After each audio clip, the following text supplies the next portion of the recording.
Pada awal kehamilan, keadaan yang lazim dialami calon ibu yakni merasakan mual-mual hingga muntah. Kondisi tersebut biasanya dialami sekitar 90% ibu hamil. Rasa mual tersebut biasanya akan membuat ibu hamil malas makan. Bagaimana tidak, semua makanan yang semula jadi favorit pun akan terasa tidak enak di lidah. Walau demikian, asupan nutrisi tetap harus dipenuhi karena dibutuhkan untuk perkembangan janin. Mual-mual bahkan muntah berkepanjangan hingga membuat ibu tidak bisa makan bisa berpengaruh pada kesehatan bayi. Normalkah mual-mual hingga muntah berlebihan atau berkepanjangan pada ibu hamil? Dokter spesialis kebidanan dan kandungan konsultan Dr.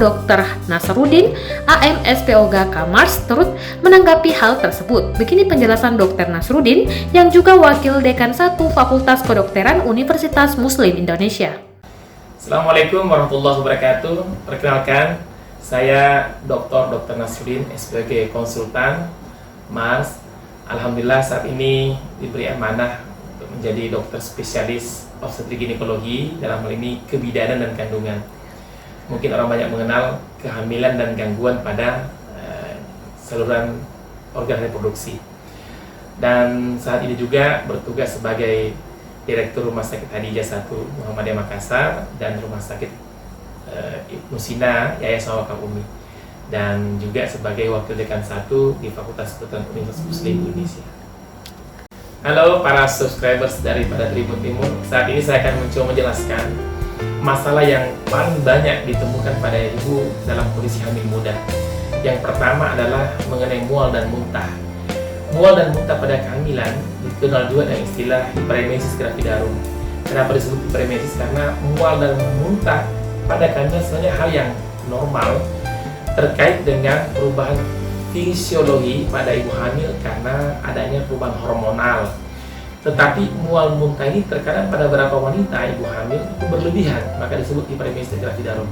Tentu pada kondisi berlebihan, ketika setiap apa yang dimakan dan diminum dimuntahkan, sudah tidak lagi bisa makan dan minum sampai dehidrasi, bahkan tidak sedikit ibu hamil muda yang mengalami mual muntah itu tidak bisa lagi beraktivitas.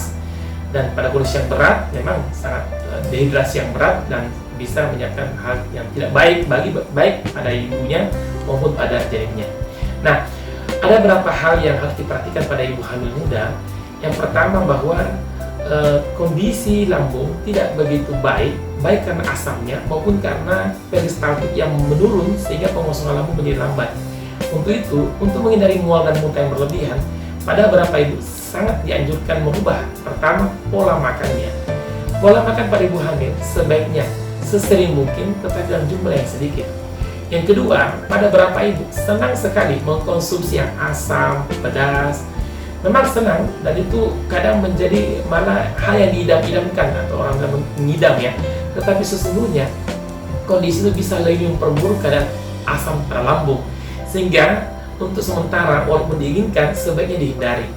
Demikian pula makanan yang goreng-gorengan, berlemak, berminyak, dan minuman yang sifatnya soft drink yang bisa menyebabkan gas pada lambung, atau buah dan makanan yang asam dan juga buah dan makanan yang bisa menyebabkan asam dan gas pada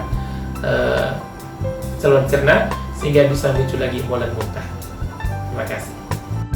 Saya Dr. Nasruddin, spesialis obstetrik dan ginekologi, kebidanan dan kandungan, undur diri pada kesempatan yang berbahagia ini.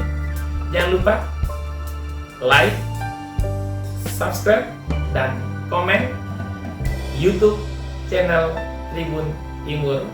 Dan insya Allah kita akan bertemu pada konten Tribun Health selanjutnya. Wassalam.